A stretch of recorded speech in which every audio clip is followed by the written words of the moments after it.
English test 19.2. Spotting the errors. Interrogation made by him hardly yielded any concrete conclusion. जो उसने interrogation किया, सवाल जवाब किया, उसका कोई रिजल्ट नहीं निकला. Hardly yielded. What you had said about the employee, what you said about the employee was found to be correct. है ना, हेड की जरूरत ही नहीं है. When you start the work, फिर वही हेड लगा है. When you had start the work की जरूरत ही नहीं. When you start the work, जब कभी काम शुरू करें, you should ensure, ये इंश्योर करें जब काम शुरू करें. When you start the work.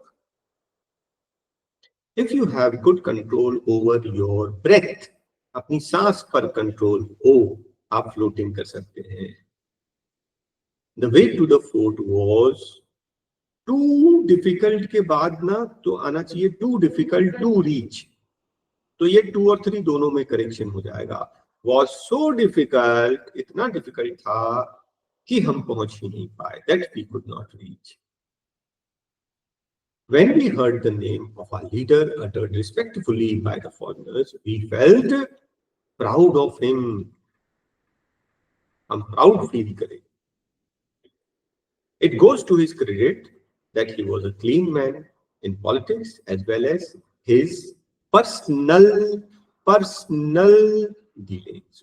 उनकी पर्सनल डीलिंग्स पॉलिटिक्स में क्लीन है, बहुत अच्छी बात है. उनकी पर्सनल डीलिंग्स भी क्लीन है. His strict discipline had made him very unpopular among all the employees. His strict, है ना, his strictly नहीं, his strict discipline, उसका strict discipline की वजह से उनको पसंद नहीं करते लोग. Jamshedji knew that an industrial revolution can only be brought in the country by setting up steel plant. देखो एक बहुत इंपॉर्टेंट चीज बता रहा हूँ.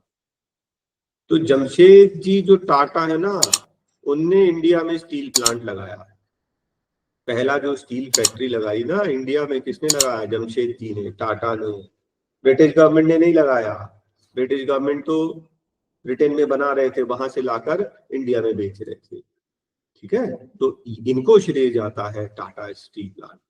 तो उन्हें मालूम था कि इंडस्ट्रियल रेवोल्यूशन लाना है, कैन ओनली बी ब्रॉट, लाया जा सकता है कंट्री में. इंडस्ट्रियल रेवोल्यूशन कैसे?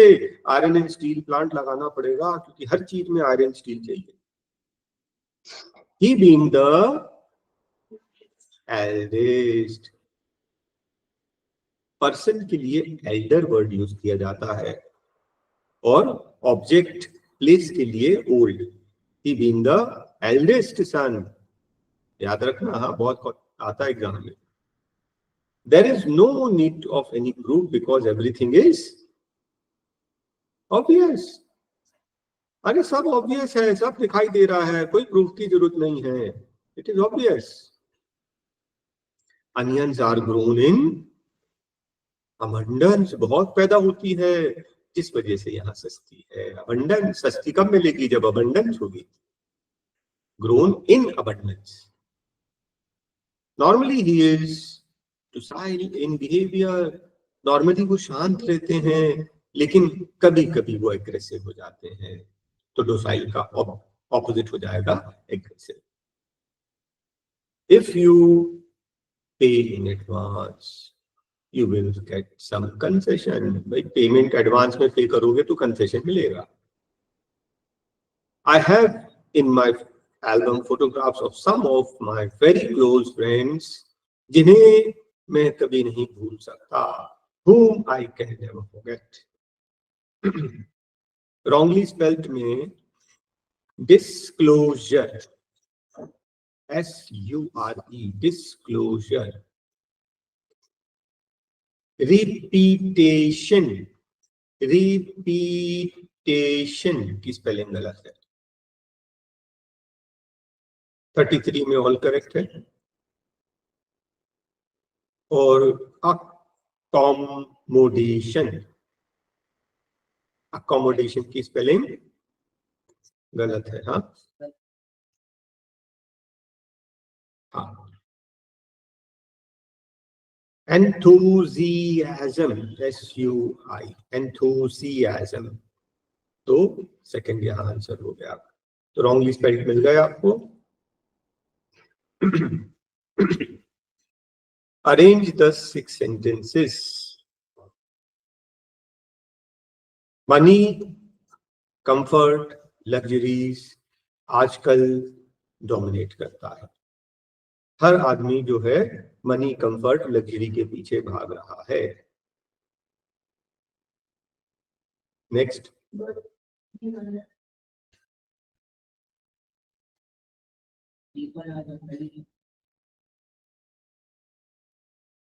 people are generally ready to go to any extent because of these कौन से, ये वाले मनी, कंफर्ट, तो these आएगा ना।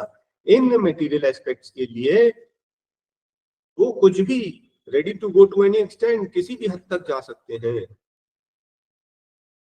इस हद तक जा सकते हैं कि they are not bothered to break the, कानून भी तोड़ने को तैयार हैं।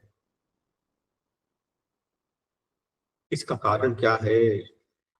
This is because of the undue importance. इनके साथ में जो अनड्यू इंपॉर्टेंस है वो इसका कारण है।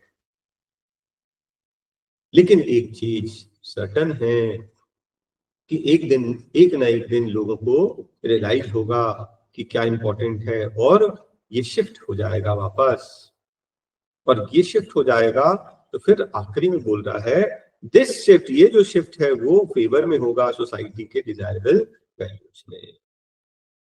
सीक्वेंस मिल गया आपको। तो fourth sentence is E, sixth sentence is D, fifth sentence is B, first sentence F और सेकेंड सेंटेंस सी। एक बार सीक्वेंस मिल गया तो मार्क करना तो कोई प्रॉब्लम है ही नहीं। तो देखिए आप, क्लोज टेस्ट हम लोग इंग्लिश पढ़ रहे हैं, लेकिन इंग्लिश में भी हम लोग कहीं कहीं ना जीके भी साथ में पढ़ते जाते हैं। डॉक्टर स्वामीनाथन कौन थे? एग्रीकल्चर साइंटिस्ट थे, है ना। Doctor Swaminathan is not only a famous scientist, न केवल जाने माने साइंटिस्ट हैं, but also an able administrator and efficient organiser. बहुत अच्छे से एफिशिएंटली ऑर्गेनाइज करते हैं of projects. He serve the country by hold, उन्होंने बहुत सारे इंपॉर्टेंट पोजीशंस को होल्ड किया है, by holding many significant positions.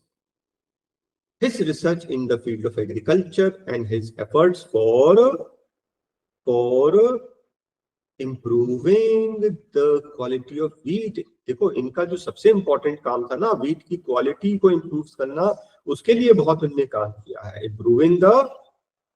improving the quality of wheat in particular have won him laurels। उन्हें ख्याति प्राप्त हुई है। Dr. Botigue has highly appreciated his work। उन्होंने इनके काम की बहुत सराहना की है, अप्रिशिएट किया है। Dr. Swaminathan is an honorary member of 14 important international scientific societies, council, including Royal Society of London. Many universities have conferred many, बहुत सारे जो यूनिवर्सिटीज ने उन्हें डॉक्टर की उपाधि दी है, conferred doctorate on him. In 72 he was awarded Padma Bhushan. याद रखना, पद्म भूषण मिला है। Dr. Swaminathan believes in work, not in popularity, and that is the reason, यही रीजन है he never came in so much limelight में वो आना पसंद नहीं करते, लाइट में आना, लाइमलाइट में आना पसंद नहीं करते। वो वर्क पे भरोसा करते हैं, दिखावे पे नहीं। ठीक है। तो आपने देखा कि ये इंग्लिश तो कर ही लिया हमने, लेकिन साथ में ना जीके के क्वेश्चन भी बन रहे हैं इसमें से। तो हम ना सब पढ़ेंगे ओवरऑल।